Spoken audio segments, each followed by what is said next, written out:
नमस्कार मैत्रिणींनो, आपल्या मेजवानीमध्ये आपलं स्वागत आहे। तर आजची रेसिपी आपली शेवग्याची शेंगाची भाजी। तर मी शेंगा घेतलेल्या आहे कट करून, बारीक केलेला कांदा आणि 1 वाटी बारीक केलेलं खोबरं आणि एक फूल घेतलेलं आहे मसाल्यासाठी आणि भाजीचा रस्सा घट्ट होईल। तर मी शेंगा उकळून घेईल एका गंजात। उकळण्यासाठी 1 ग्लास पाणी,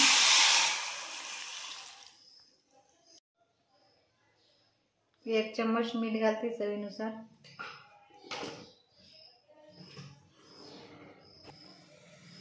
हळद 1 चम्मच,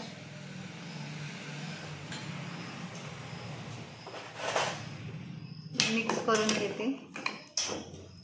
मीठ पूर्ण इकडे लागून जाईल शेंगाला। तर 10 मिनिटं होऊ देते कमी गॅसवर। आपण कांदा खोबरा आणि फूल छान भाजून घेतलेले आहे। आता मिक्सर मध्ये आपण एकत्र बारीक पेस्ट करून घेऊया।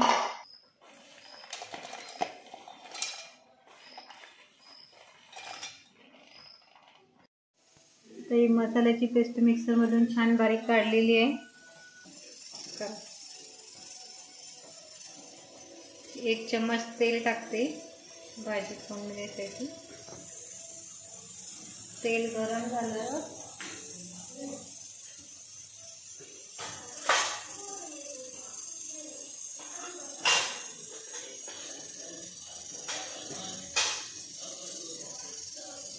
छोटा चम्मच मोहरी, तेल गरम झालेलं आहे, छान मोहरी फुटलेली आहे। 1 चम्मच आलं लसणाची पेस्ट,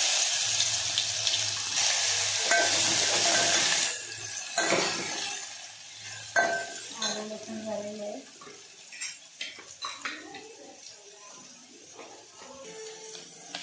बारीक केलेला आपला मसाला 1 चम्मच, ते पण तेलामध्ये फ्राय करून घेते।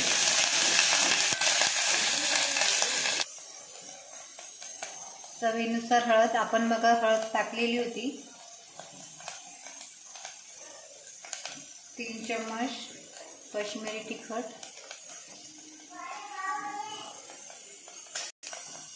1 चम्मच गरम मसाला, ते आपण मग शेंगामध्ये घातलेले आहे। त्याला परतून घेते छान। मसाला छान परतलेला आहे, 5 मिनिटाला असंच होऊ देते।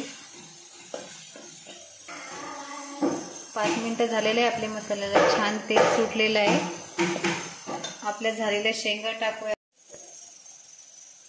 या शेंगामधलं पाणी पण भाजीत टाकायला उपयोगी येते, छान टेस्ट येईल भाजीला।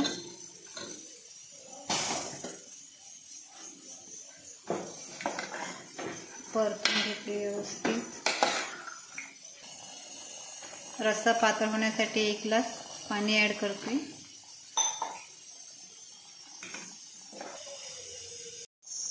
दहा मिनिटं छान भाजीला उकळी येऊ द्यायची। भाजीला छान उकळी आलेली आहे, गॅस बंद करून घेते आता।